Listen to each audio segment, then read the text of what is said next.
Welcome back to GM Vision. Today we're going to be going through my week 1 picks, game by game, throughout the entire week 1 slate. We're going to get straight into it, but if you haven't yet, please subscribe and like the video. Now let's get into the first set of picks. Okay, so now starting off with the Thursday night game, the Cowboys at the Eagles. The Cowboys have been in the news a lot lately. They've had a lot of drama surrounding Micah Parsons, and that's never good for a team, especially when they're losing their best player on defense. This is coming at the worst time, given that they're playing one of, if not the best offense in the NFL. The Eagles are going to look to run the football a lot in this game and control the clock. I can see them getting up early and pounding the football and taking control of the game. While I do like Dallas's offense and that they added George Pickens, I do think him and CeeDee Lamb will be explosive, and I can see them putting up some points. But I don't think it'll be enough going up against this high-powered Philadelphia Eagles offense with Jalen Hurts, Saquon Barkley, A.J. Brown, and Devonta Smith to go along with one of the best offensive lines in football. So we're going to side with the Eagles in this one. Now looking at our Friday night football game, the Chiefs visiting the Chargers in Brazil. Now this being an international game and being an AFC West matchup, you could see a really tight ball game. And this is an opportunity, while most people will probably side with the Chiefs to win, you could see an upset by the Chargers. I do think the Chargers will effectively be able to run the ball against the Chiefs. And I do like their offense in this matchup. But both teams know each other very well. And I think coming off a loss in the Super Bowl and the Chiefs having something to prove is going to propel them to end up winning this game. I think Mahomes had statistically an off year last year, and I think he's coming into this year with something to prove. I really want to take the Chargers in this one, but I think Mahomes is going to look to make a statement in his first game back this year. So I'm going to side with the Chiefs in a close game in Brazil. Now moving on to the Panthers, traveling to Florida to play the Jaguars. Starting off with the Panthers, they lost 2 receivers they thought they were going to have going into week 1. They're relying on their first-round pick, Teteroa McMillan, to carry their offense in the first week. They also have Chuba Hubbard, who's a Pro Bowl caliber running back. But I think the Jaguars will really focus on stopping the run. And with their revamped offense, with a new play caller and Liam Cohen, a healthy Trevor Lawrence, a superstar receiver and Brian Thomas Jr., and their generational talent, Travis Hunter, in this offense, I think it's going to be too much for the Panthers early on. I think the Jaguars' offense is going to be explosive. The Jaguars will end up getting up early and limit the Panthers' ability to run the football effectively. I think this is going to lead to the Panthers having to throw the ball, like I mentioned earlier, without 2 receivers that they were relying on in this game. This is where you can see Bryce Young make a few mistakes, maybe hold on to the ball a little bit too long, and see players like Josh Hines-Allen and Trayvon Walker get in the backfield and make some plays. So I don't really think this is going to be a close game, and I think the Jaguars are going to make a statement in week 1. Now moving on to another 1 o'clock game on Sunday, the Dolphins visiting the Indianapolis Colts. There's been a lot of drama with the Dolphins as far as Tyreek Hill saying he didn't want to play for the team at the end of last season. They traded away Jalen Ramsey, but they are going up against a team with a lot of drama themselves, with their first-round quarterback, Anthony Richardson, getting beat out by Daniel Jones for the starting quarterback job. I think any team that is starting Daniel Jones in week 1 is already behind the 8 ball. While I do think the Colts did make significant upgrades on the defensive side of the ball, I think Miami's high-powered offense will be enough to separate them in this game. The Dolphins have a great defensive line. I think they'll be able to stop the run, and then it's going to be on Daniel Jones's shoulders to make something happen.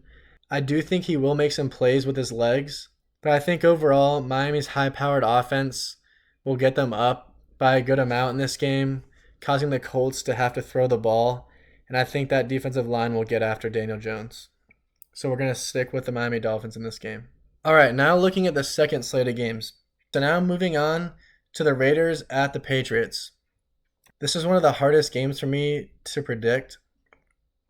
I like what the Raiders did in the offseason. I think Ashton Jeanty is going to be a great running back in the NFL. They made an upgrade at quarterback with Geno Smith. and also now having Pete Carroll as their head coach. They're all pro tight end and Brock Bowers. But I am concerned with the receiving core. They're depending on a lot of young guys. Jacoby Myers, who was supposed to be their wide receiver one, is asking for a trade. So there's some concern there. Defensively for them, I obviously love Max Crosby. I think they do have some good stuff on the D line. But I am concerned with their secondary going up against the second-year quarterback in Drake May, who's showing a lot of promise. The Patriots do have Stephon Diggs now, who's wide receiver one. They do have a young running back, Travion Henderson, who I think will have a starting role and will be the solidified RB1 for them very quickly. There's a lot of unknowns in this game, which makes it difficult to predict. Obviously Mike Vrabel being the new head coach in New England. New England also having a lot of questions on defense. While they always seem to find a way to be pretty solid, there's about as many questions with their secondary as there are with the Raiders. So in looking at them head to head, I like the experience with Geno Smith and Pete Carroll. I'm excited to see what Ashton Genty's got. Brock Bowers is going to bring it. So we're going to go ahead and side with the Raiders. Okay, now looking at the Steelers traveling to New York to face the Jets. Obviously, an Aaron Rodgers revenge game. You can also look at it as a Justin Fields revenge game. I think this is pretty simple. Justin Fields is struggling to throw the ball. That offense as a whole is a big question mark, and you're going up against one of the best defenses in the NFL. I mean, they brought over Jalen Ramsey. They brought over Darius Slay. They just re-signed TJ Watt. They have Alex Highsmith. They also brought over Patrick Queen. I mean, this defense is stacked, and they're probably going up against a team that's probably going to finish around the bottom of the league offensively at the end of the year. While there is a lot of questions on Pittsburgh's side when it comes to the offense, they did bring over a Hall of Fame quarterback in Aaron Rodgers, who I think has a lot in the tank. They also brought over DK Metcalf, who's going to be their wide receiver one. Do I think he's a huge game-changing receiver? No. Do I think he's a good to great receiver? Yes. I think he'll have an impact on this offense and finally give them an attack through the air. Also have some nice complementary pieces at receiver as well, and a run game with some quality pieces and Jaylen Warren and rookie Caleb Johnson. So overall, I think the Steelers are going to do enough on defense to hold the Jets to a very low score, and the offense will do enough to win this game. Now looking at the Cardinals visiting the Saints. The Saints have very little hope for this year. They went into the year with a rookie quarterback, Tyler Show, who is going to struggle, being a rookie in the NFL. They also have Spencer Rattler. You'll probably see both of them go in and out throughout the entire year. They still have some solid pieces in Alvin Kamara and Chris Olave, but that defense is not very good. They're really just a team that's in a rebuild phase. The Cardinals, on the other hand, look like they're a team that's ready to take that next step. Marvin Harrison going into his second year, and Kyler Murray going into a year where he has a lot to prove. I think that connection is going to be a lot better between the two of them. They added some pieces on defense. They've been that team that's around 500 that just hasn't taken the next step, but I do think they will do enough in this game to beat the Saints. Okay, now looking at the Giants visiting the Commanders, another in-division battle that you never know what can happen, especially early in the season. But I think the Commanders are going to do too much on offense for the Giants to keep up. They added Deebo Samuel. If he can replicate anything near to what he's done in his career, that's another weapon to go along with Terry McLaurin and Jay Daniels in this offense. Could you see Russell Wilson and Malik Neighbors make a few plays early in the game that makes you question early on, is this going to be a close game? Yes, you could see that. But I think overall, the Commanders are going to end up being too much, maybe get ahead a few scores, and then the game's going to be out of hand for the Giants. So we're going to take the Commanders winning this game. Okay, so now taking a look at the Bengals traveling to Cleveland to face the Browns, another division battle in the AFC North. For some reason, the Browns always give the Bengals some trouble to go along with the Bengals not being very good early on in the year for whatever reason. If you're looking at the defenses, you're going to side with the Browns. The Bengals have a lot of questions on defense. They did re-sign Trey Hendrickson, but this is about the same defense they had last year. They did add first-round pick Shamar Stewart to that defensive line, but I don't think that's going to really push the needle in making this defense go from bad to good. Well, and then looking at the Browns' defense, they're a lot better. They have probably the best pass rusher in the league in Myles Garrett. They've got a good corner in Denzel Ward. They are a lot more complete defense. But when looking at the offenses, obviously the Bengals are one of the most high-powered in the league. They re-signed Jamar Chase and T. Higgins. They have Joe Burrow on a long-term contract to go along with Chase Brown, who came on the scene last year, that every fantasy football manager knows. So the Bengals are going to be really solid on offense. And then you look at the Browns' offense, you got some question marks. They're looking at starting Joe Flacco in week 1. Well, he's a quality backup and a plug-and-play starter. They're going to have to start Jerome Ford at running back in week 1. They do have Jerry Jeudy. They do have David Njoku at tight end. While I do think they will have some success against this Bengals defense, it's not going to be enough to keep up with that Bengals offense, and the Bengals will win this game. Okay, now looking at the Bucs visiting the Falcons in Atlanta, this was another game that was really hard to pick. The Falcons are going to be very exciting this year. Obviously, they have Michael Penix, Drake London, Kyle Pitts. They're going to be an exciting offense. They didn't play in the preseason, so you could see some rust in this first game. There might be some mistakes early on, but they did add 2 pieces in the first round to their defense on the defensive line, and the Falcons do have a pretty solid defense already. So you could see that cause some trouble for Baker Mayfield and the Bucs, but the Bucs offense is stacked. Like I just talked about, Baker Mayfield threw for 41 touchdowns last year. Mike Evans is healthy. They have their first-round pick in Emeka Egbuka. He's going to get his first start. And then you have Bucky Irving, who's one of the better running backs in the league. And then you go take a look at their defense. They've had a solid defense every year. They're going to be solid again. I think it's going to be a game where both offenses get going towards the end of the second quarter, and you can see some high scoring in the second half. You can see this game coming down to a game-winning field goal, and I think that's going to stay on the side of the Bucs.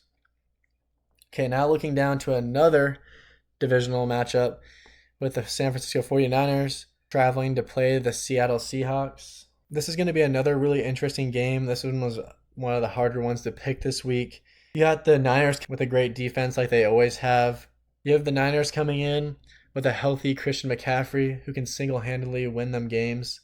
Their offensive line is going to be solid.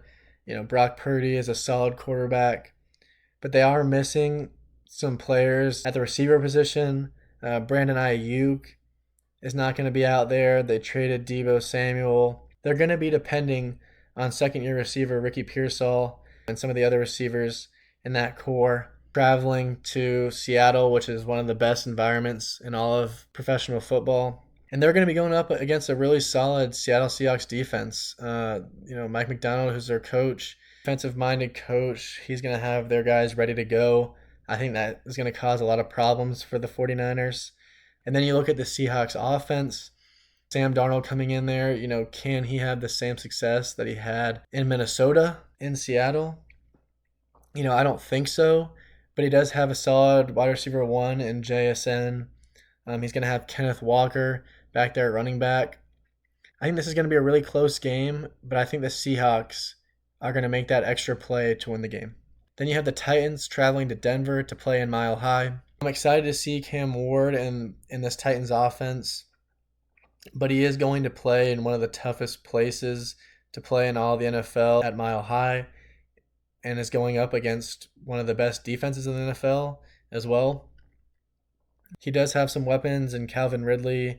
They do have Tony Pollard. At the end of the day, I think the Broncos defense is going to be too much for him in his first start. And then looking at the Broncos offense, they have rookie running back RJ Harvey, who Sean Payton is looking to get the most out of. They have the receivers in Courtland Sutton. They added Evan Ingram, who's going to be a great target for Bo Nix. I can see this game starting out a little slow for both teams, especially for the Titans. And I think you're going to see the Broncos just start to chip away, and the game's going to get out of reach for Cam Ward and the Titans. All right, so now taking a look at probably the best slated games this week. We start off by looking at the Lions going to Green Bay to face the Packers. These are going to be two really good offenses going head to head. The Lions, Jared Goff with Jahmyr Gibbs, Jameson Williams, Amon-Ra St. Brown, David Montgomery. The only question mark with this team is that they lost both of their coordinators, so there will be a new person calling plays for the team, which could be a concern. Looking at Green Bay, they added Matthew Golden, their first-round pick at receiver this year, to that very dynamic offense. They got Josh Jacobs, Jordan Love, Romeo Doubs, Tucker Kraft, and now Matthew Golden. And then looking at the defensive side of the ball for both teams, they're both pretty stout on defense. And with Green Bay, you're looking at them adding Micah Parsons to their defense. So when you look at these two teams, I think it'll be a close one. It's going to be a shootout, and the Lions will end up winning that shootout. Moving on to the Texans, going to Los Angeles to face the Rams. These are two really good defenses. Both have really good defensive lines. And the Texans probably have the best overall defense, especially in their secondary in the NFL. So I think this game could start off really slow with both defenses playing really well. And then you have two strong offenses. You have two good quarterbacks, one CJ Stroud and Matthew Stafford. The Rams have Devontae Adams and Puka Nacua to go along with Kyren Williams in the backfield. And the Texans have Nico Collins to go along with their two Iowa State rookies, Jalen Knoll and Jaden Higgins. My concern here with the Texans is that last year their struggle was protecting CJ Stroud, and it still looks like their offensive line is going to be an issue, having to start a rookie at left tackle against a really good and experienced defensive front in LA. That's going to be just enough for LA to get the win over the Texans. Now looking at probably the most anticipated game this week, Baltimore going to Buffalo to face the Bills. This is going to be a revenge game for the Ravens with a rematch from their playoff game of last year. I think the Ravens are going to go into this one with a little bit of an edge, thinking that they should have won that playoff game last year. But when looking at this game, you're looking at two potent offenses. Both teams' quarterbacks are MVPs. They've got some good weapons around them. In Baltimore, you got Derrick Henry and Zay Flowers. In Buffalo, you got James Cook, Khalil Shakir, Keon Coleman. I think this game will be a high-scoring game as well. It's really going to come down to the two defenses, and that's where I start to side with Baltimore. They just have a really solid defense all around. And I think this time around they're going to get the best of Buffalo.